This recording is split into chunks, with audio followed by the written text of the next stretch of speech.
What are we going to talk about today? We're going to talk about growth. We're going to talk about a little bit of fundraising. We're going to talk about great companies with fundraising. We're going to talk about companies that want to be great on fundraising. And as always, it's going to be about bringing as many possible lessons as we can to y'all. Now, one week I'll bring on a growth hacker. Another week we'll bring on someone who's going through huge scaling. Another week we'll bring on a new founder who has not only things to teach, but also a company that we want everybody to find out about. This week, have an incredible founder with an amazing business, which we had the pleasure of being able to invest into. And so you are going to hear all about Tanya and everything that she's building over at Blockforms. And before I kick into that, I just want to dig a little bit deeper into fundraising in general and kind of what we're seeing in the market, especially as we hit December.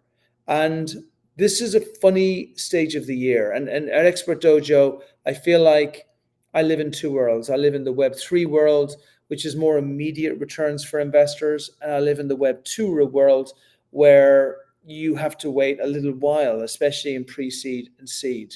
And some of those investors cross over, but most of them are very separate, right? And so what's happening in both worlds is, on the Web3 world, you have euphoria, you have investors getting ready for quarter one, you have investors trying to get as much liquidity as they possibly can because they know that they have one of the biggest wealth generation events of all time, which is in 2025.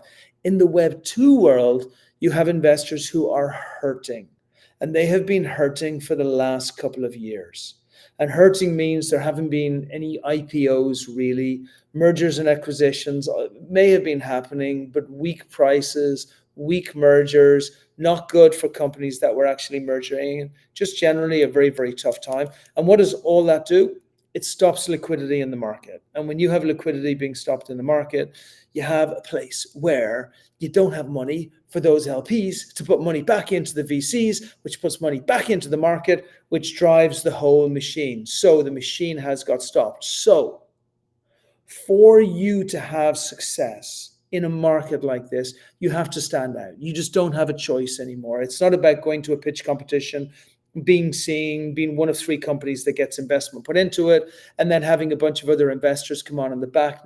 Now it is about standing out. There is a higher bar for being able to show investors that they're going to be able to get a return from you. Now, how do you hit that higher bar? Sometimes it's the team, right? Investors will see a team. I always remember when the founder of Zillow, who's based here in LA, launched what in my mind was just a newsletter. And I never really understood why everybody put so many millions of dollars into what I saw as a newsletter. But then it was explained to me.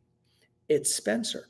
And it wouldn't matter what Spencer did. If Spencer had a sandwich delivery service, people would put millions of dollars into it because he has returned hundreds of millions of dollars through Zillow and through hotels.com. So if you have people in your immediate team, then you are rock and roll in good shape because you already have fans who want to come in with you, and people will follow those fans.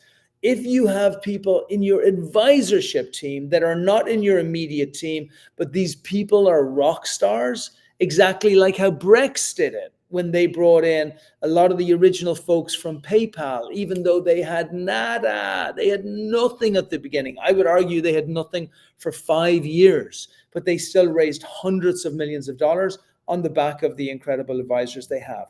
Staying on Brex, but maybe looping in Liquid Death, if you have incredible, aggressive marketing. In Brex's case, it was billboards all over San Francisco. In Liquid Death's case, it was every event that was happening in the area. If you are so visible that they see nobody else, in other words, if you become a media company rather than a startup tech company, then you stand out from the crowd, and if you look really good. And then I think the final piece, although I'd be super interested in Tanya's view on all of this, is also your engagement process with your investors. Most people suck at systems, just not very good at them, right? I suck at systems, but I have people who don't suck at systems, which changes the dynamic. And so you have to create this process with the knowledge that there are literally millions, tens of millions of potential investors around the world. There are most definitely 10,000 people alive today in the world who would invest money in your company if you explained it to them the right way, irrespective of what your stage is? 10,000 people. Think about what the percentages are versus the population that there is in the world. No question, there is investors out there for every single company at every stage. But how do you go through 8 billion people to get to those 10,000 people or 1,000 people, right? How do you maintain a email flow to make sure that you get to them? That's some of the stuff that we are going to talk about today. So without further ado, yo, Tanya, Hello. what you doing? Just starting my day having this wonderful conversation with you. Right. We're going to talk about the joy, the utter joy that is finding investment. Oh, wow. Yeah. The joy that never quits once you've taken a role of being a founder. So where should we begin? Yeah, well, I always, it's really funny. I used to say this thing.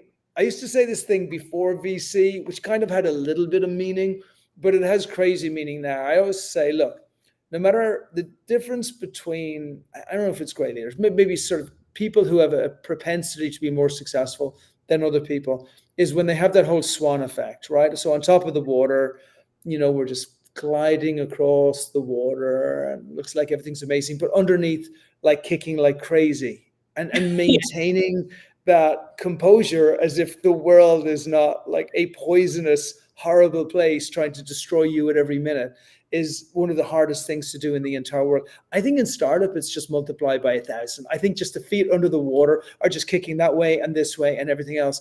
But by maintaining the composure, then you're keeping your head while all other folks around you are losing theirs. What do you Yes, and you're doing so on all fronts, right? When you're pursuing funding, at the same time you're trying to grow that business to attract funding, and that having to have that effect of gliding above while you're kicking as hard as you can underwater is true both for the perception you want the investors to have and the perception that you want your customers to have as you're out there trying to build trust with an audience that's getting so much noise directed towards them on a daily basis. So how do you cut through that noise and maintain composure? And on the selling front and the pursuing investment front, it's a lot for a founder. But you have to do it, because that's the difference. As soon as investors see weakness, as soon as investors see things are going really bad, then it's a really big problem, because what happens is your perceived lack of belief and confidence in yourself, which is how people view that, how they view the real life, how is life actually slamming us in the face, that dictates whether people are going to have the confidence to actually put money into you. So I want to start with peak performance, if I can. First of all, let's talk a little bit about Blockforms. Let's talk a little bit about you, talk about your journey, give us a feeling for it. But then I want to kick into peak performance, because there are the people on this call, we have investors who are watching the call looking for the next great founder breakthrough. We have founders on the call who are thinking, what great advice can I be given so that I have a better chance of being successful in startups? You've received investment, you have gone through the journey, you've built a team, you're building a startup right now in a really exciting place. So talk a little bit about that journey and about you and about just the genesis behind the company. And then I want to kick into something that I feel you're very strong at, but I would love to get your perspective on it, which is like what peak performance looks like for you. Sure. Well, I'll start with Blockforms. Blockforms is a fill all of your forms at the same time web application. So right now, our product sits in the B2B space. We have customers in the insurance brokerage space, staffing agencies. We're getting into business lending because there's all these complicated forms. So we consolidate all of them such that all the parties involved in filling out these forms are only putting in their name once, only putting in their agency information once, only signing things once, but actually filling out as many forms as they need to at the same time. We're also building a consumer version of this, like an autofill, but for everything. So job applications, college applications, government assistance programs, you name it. So stay tuned for that. The genesis behind the business, one of my co-founders is an insurance broker himself. So he identified this paperwork bottleneck in his business, his line of work. And there are a lot of insurance brokers out there, and there are a lot of lending brokers out there. So anything to make this process smoother, both for the broker and their customers, makes a product sticky, makes people want to. And people expect a digital experience these days. So when someone sends them a form to fill out as a PDF or actual paper, like when you go to the doctor's office, it's an awkward experience. Like, why am I still filling this out? I filled this out 100 times before. So I'm a data scientist myself. I live and breathe optimization. So this was a natural problem I gravitated towards. Look, forms are not sexy at all. However, when you start to get into the variety of data formats, the endless ways a question can be worded to elicit a certain answer, that's where it starts to get really exciting in how to solve this problem. So I'll pause there and actually, just before we kick into peak performance, I want to just add one extra piece that I didn't mention at the beginning. I think there are two other very important aspects for being able to raise investment. One is Epic Insight, and the other one is domain expertise, or domain dominance, really. Like the moment that Tanya said she was a data scientist, all investors would step back and say, okay, now I know that I have a person providing a solution for a problem who hasn't just, turned up out of the mall and said, this is a big problem, we should fix it. No. This is someone who is an expert, a domain expert, and is right to be here. That's a huge thing, because as an investor, I know that the first investor that you found is you, because you could have got a job getting $500,000 a year as one of the smartest people in the world. You chose not to do that. So your investment is already at $500,000 based on what, and don't cry. Oh my gosh. I should have done. No. Okay, so domain expertise is really important, and Epic Insight is really important.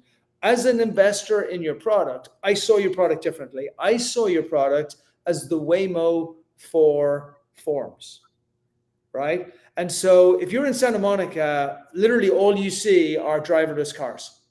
Yeah. To the extent, and their user experience is so brilliant, because actually they almost created it like an amusement park, so that people started using the driverless cars as an experience, and it was like as an adventure, because they felt so safe and comfortable that they sat in a car watching the steering wheel go on their own. And then you start to think to yourself, wow, okay, they've already nailed the user experience. Driverless cars are coming, a paradigm, the Rubicon has been crossed. Never again will we go back to a place where we're going to have, I don't even know that anybody's going to buy cars in 20 years' time. I don't know that they'll buy, I see no reason for using a car 5% of the time. I don't know that anybody is ever going to have a driver in an Uber after 5 years' time. I don't know why anybody would need to have a driver, except for a VIP experience if you're lonely. Other than that, no reason to have a driver. I see you're doing the same thing for forms, right? So huge Epic Insight is Waymo are changing the way car ownership have. Uber didn't do it. Lyft didn't do it. That was just child's play. What Waymo are doing with automated cars is changing it forever. What you are doing with forms is exactly the same. You are creating autonomous driving for forms. It is the new way for forms. It will seem obscene that we did forms before. So all founders out there who are listening, that's what you need to have. That's right. And me, it's already obscene that we're still doing it this way. It's just this thing that we've accepted as, I just have to fill my name in again. And there are simple tools to streamline that process. But if you're preparing for a surgery or shopping for insurance, whatever, all these things human beings have to do, because we all live in this society that requires us to function in these systems, there are forms. So to me, it's already crazy we're operating in this way. And I love that you called it the Waymo for forms, because why are we spending time doing this? Makes no sense.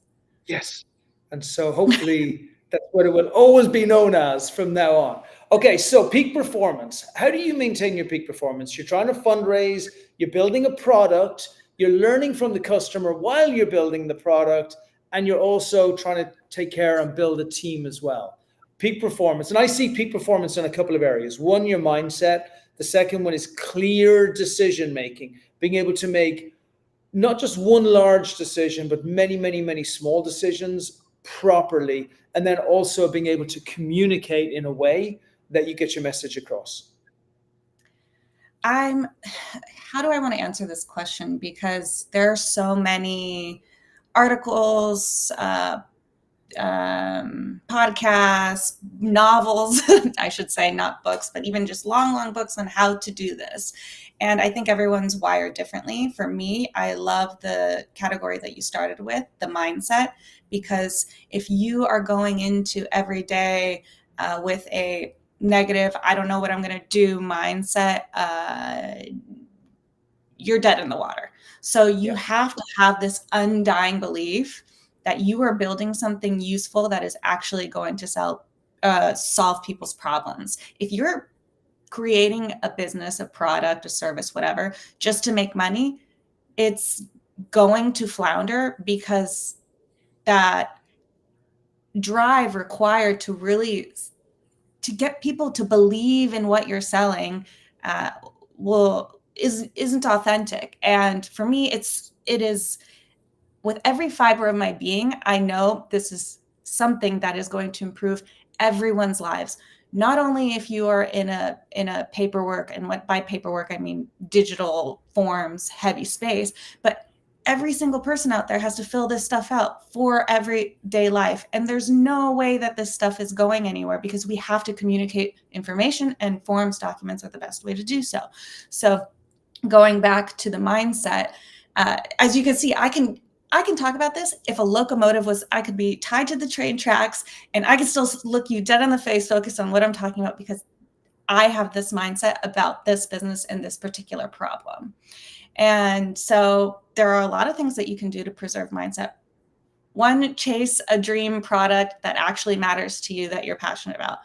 Yeah. Two, get enough sleep, drink enough water, meditate, journal. Everyone's different. For some people, that sounds like an impossible undertaking, or they don't believe in it. But whatever you believe in to nurture your mindset, you have to do it.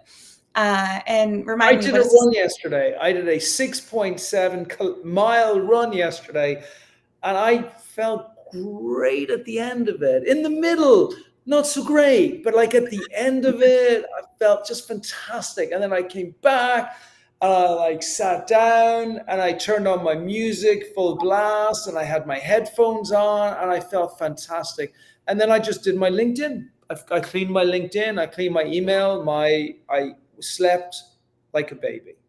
And so I agree with you. If you don't train, like I use Alcaraz, or I use Djokovic. Djokovic is better. Alcaraz is still a kid. But like if you don't get to be like Djokovic if you don't train like Djokovic. And actually, interestingly, the biggest thing Djokovic, the tennis star, does to be in the peak performance that he's in right now? What's that? Number one thing he does, yoga.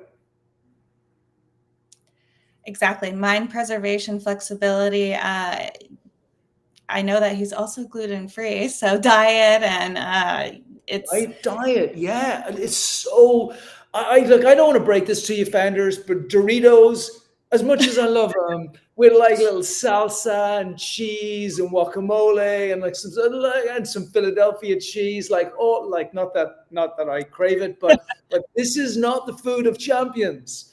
And if you are looking to build 100 million to a billion to a $5 billion company, you got to be Djokovic. You don't have a choice. So I love that. Mindset, really good.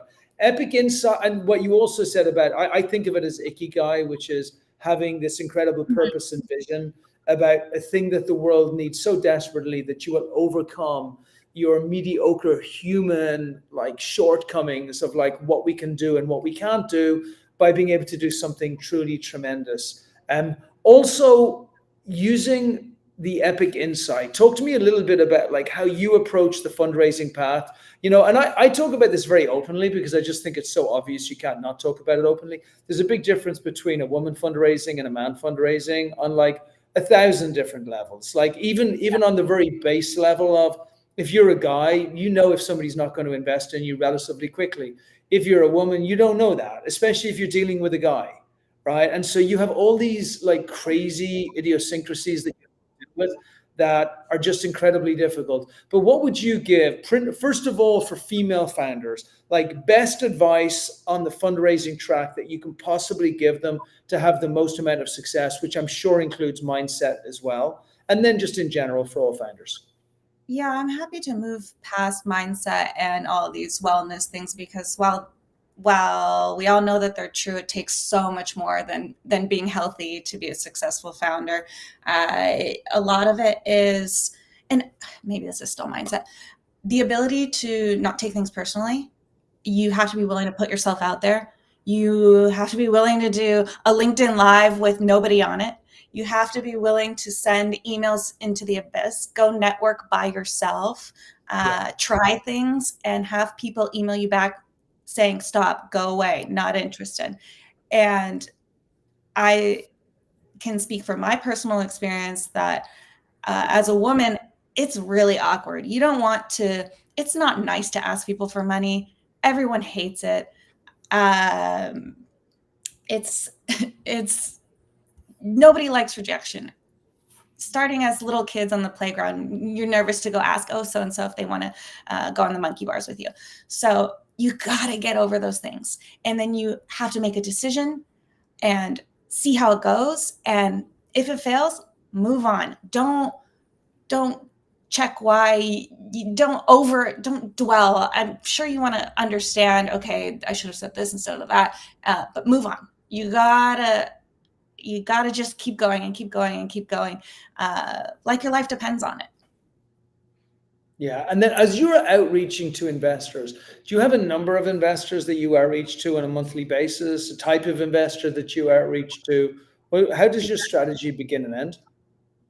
So the thing that's tricky in investor land is how people label themselves early stage, because early stage is an umbrella term that for some VCs, you're making 2 million ARR and that's early stage, whereas pre-seed and anyways, so you have to be pretty willing to go through the weeds to determine if you're reaching out to the right people. So who I was reaching out to, we're early, very early stage. So accelerators, pre-seed investors, angel investors, and short and sweet and to the point. So I'll pause there. Yeah, and I also would just add on there, tell people what you're going to do. You have like two huge things in your favor. One, like being a data scientist is huge, but like that is a big, big, big thing. And number two, the insight is like really important. What you're doing within forums is like hugely broken, and people will adopt it very easily. So you have really frictionless innovation rather than something which is highly disruptive and really difficult to get people on board for. And so you will, and at the same time, let's speak to the mindset of investors. The mindset of investors is investors are used to being unintentionally lied to, right, all the time. And by the same token, investors are used to unintentionally lying to their limited partners, especially if it's a venture capital fund, right? Because we will all go to our limited partners and say, we're going to get you tremendous returns. We have the greatest startups in the world. And to a certain extent, that's true. And to a certain extent, we don't know if that's true because our startups are very early. So we should not feel bad that they don't necessarily believe us at the start. However, we have a duty to our team to make sure that we follow up with those initial communications with ongoing progress. So as we meet that first investor and that first investor says, yes, no, not now, whatever the term is they use, but inside their head, they are not convinced. That's okay. They shouldn't be. We probably weren't convinced when we started our company on the first day. We became convinced when we had the first idea, we became convinced after that point.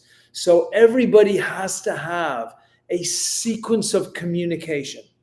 Now, whether you're using HubSpot, whether you're using Salesforce, whether you're using another tool, you have to have something where you're saying, okay, I'm going to have 15 touches, 20 touches of this investor, one-on-one touch, email touch, LinkedIn outreach, something, all which have got follow-up calls which are built in to your HubSpot or your CRM, and all which have got calendar blocks set aside for you to be able to do these activities. If you don't do that, then you're just throwing paper against a wall. Like, the chances of it sticking is very, very, very small. And so, do you have in your mind how many investors you feel that you would need to connect with to be able to get through to the right amount of investors to be able to fund the company? And you're raising now just $1 million or just a little bit over $1 million to be able to go to the next. Yeah, the answer to that is easily, in terms of outreach, I don't mean conversations, but trying to get in touch with people, is easily over 700 investors. And then the conversations start where they say, okay, I'd love to hear more.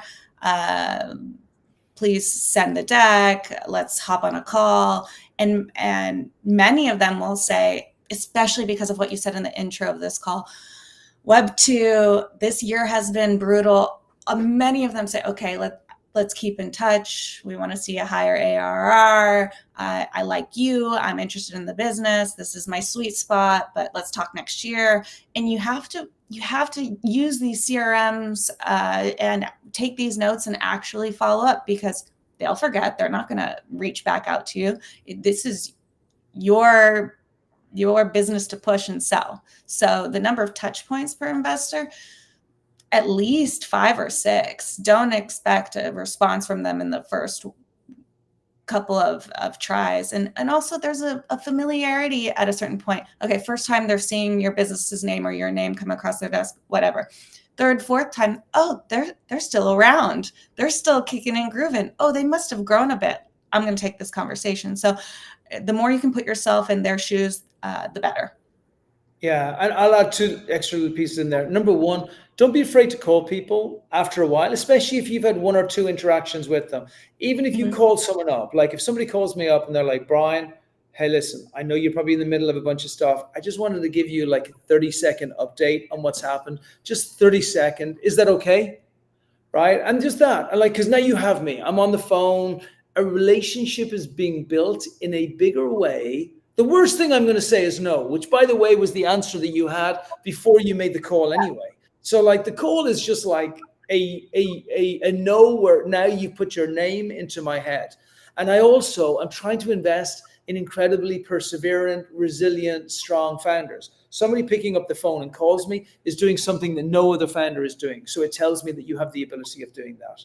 And then the second thing is, just bear in mind, investors don't mean what they say. They actually don't know the answer. Like, higher ARR or MRR is just saying, I don't know yet.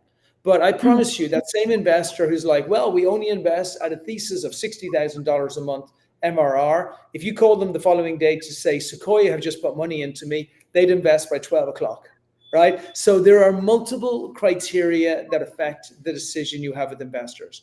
Tell me about block forms. So 2025, first of all, I want this stream that we're doing today has 2 functions. The first function is, everybody who's watching, know there are investors. There are tons of investors. This is just a question of quantity, the amount that you're actually outreaching to and what that looks like, and quality, how you're outreaching to them, what you're saying to them, who you're calling, who you're texting, what LinkedIn you're doing. Are you doing LinkedIn posts that tag like 10 investors who know you, asking them to say nice things about you, and then tagging another 10 who don't know you to hear nice things being said by their colleagues? You just have to be smart and premeditated with how you have the thing built out. So the first objective is, founders out there, we are coming into 2025. This is going to be a big year. Investors have to make money. We don't have a choice. Founders have to break through. You don't have a choice. This is the year. The headwinds are good. Whether we like the guy or don't like the guy, doesn't matter. The actual sentiment in the US economy right now is better than it's been any time in the last 3 to 4 years. And so we can ride on that wave next year. So you get off this call and you go out there and you triple down on your outreach, and you triple down on the quality, and you triple down on the communication, and you have a mindset that my investor is there, I just need to look for the investor. That's the first purpose. The second one is I want folks to know about you, and I want folks to know about block forms and what you're going to do. So talk to us. Everybody gets the genesis of the idea. They understand what they're building. They know that you're a badass. They know that you've built a really good team around you of fellow badasses that are going to build this thing out. They know the problem is a huge problem because everybody's gone through the filling the same form 50 times. And by the way, if you are head of HR in an organization, God bless you, you are going to waste tens of thousands of hours, maybe hundreds of thousands of hours every single year with like thousands of employees filling out dumb, stupid forms that they could be avoiding and doing other stuff on. Huge problem that you're going to do. Talk to us about what 2025 looks like. You get the last 4 or 5 minutes on the call. Tell us about 2024. Tell us about what 2025. Tell us about what it looks like, and tell us about what you're going to do to dominate speaking just to investors. Okay, so what we're going to do in 2025 will enable that conversation with investors. However, 2025, my focus is predominantly on our B2C product. We're calling it Plum. It's going to be a browser extension, and it's going to read any form you're filling in. And I'm not exaggerating, any form. So when you go to buy something online and it pre-fills your first and last name and your billing information, that's extremely useful when you're in the process of purchasing something, right? But how about something a little bit more complicated? College applications. I know I said a couple of these: medical forms, preparing for a surgery, buying loans, buying a house, any disclosure forms, rental application, you name it, even booking a flight. I can't tell you how many times I have to go to this special file that has my global entry number and my passport number, whatever. So this will be a autofill for everything, any digital form. And my focus is on perfecting that product, giving it to as many people as I can for free to collect feedback, and then create that groundswell that will power our enterprise product. Because the hardest thing we've discovered in being in the B2B enterprise space is getting that trust from big enterprises to say, okay, we're going to invest in partnering with this vendor because they are tried and true and they are the market standard. We need to get there. So via the consumer version of our product, will create that groundswell, that familiarity. So next year I'm going to be pushing and pushing to get those numbers really high, such that when I get to investors, it's a jaw-dropping, no, everyone says, I love the term no brainer, but it really will be, because if hundreds of thousands of people are downloading this and using it and collecting feedback, we can see what forms matter to them, where there are opportunities for more automation, and then also continue to eliminate the manual data entry process on the enterprise side as well. So I'm excited. So on the investor side of things, I had many conversations this year that said, please contact us in 6 months, 8 months. So I have a long list to give practical advice on where to start, because many times I watch conversations like this and they say, yeah, I should meditate, exercise, sleep, and eat well, but where do I start when it comes to building a business and reaching out to investors? You have to build lists. And some of these lists are going to have outdated investors that are not investing anymore, but you have to go through them one by one. Okay, is this investor a relevant audience for my product? And then start your reach out process and create those sequences. And to the extent that you can automate it, especially for the first, second, third touch point, go for it. And until someone says no thanks, that's when you can do things like Brian recommended: picking up the phone, reaching out to them on any medium. You can see even if investors are going to be at a particular event in your area, go find them. Go run into them. So next year is all about building the consumer version of the product, getting those metrics up to show that there's excitement about automating paperwork away for good, and proving ourselves and the investors who said, please come back, that their premonition was correct about the business. So look, I'm just going to answer that question, no. right? But look, let me finish this with another thing. I just want to finish with one thing. One thing that like Tanya has said, which is like super important, is lovable product. That's all she said. Like all I heard for the last like 5 minutes is she's building a beautiful, awesome, incredible, lovable product. And when she builds a lovable product, consumers will come. And when consumers come, investors will come. And she'll build her lists in the meantime, but her fixation is not on finding investors. And that's how I want to leave this. If your fixation is not begging for money, whether you're a GP of a fund or whether you're a founder, if your fixation is not always finding investors, if your fixation is building a beautiful love affair between your customer and your product, wow, you're unstoppable. Like you just, nothing stops you. That's how Canva got built. That's how other amazing companies get built, where like gender doesn't really matter and age doesn't really matter and like relevant, nothing matters. You just build a great product and then you let people know who you are doing it. You are building a great product. I got in early. I'm delighted. I couldn't have picked a better founder, couldn't have picked a better company. All investors who are listening to this should be watching this. You want to make some money in the future, then do as we do. Follow the great founders who are building things that really matter and are making a difference. Tanya, you're stone cold killer. I love what you're building. We're with Thank you you. all the way. And thank you so much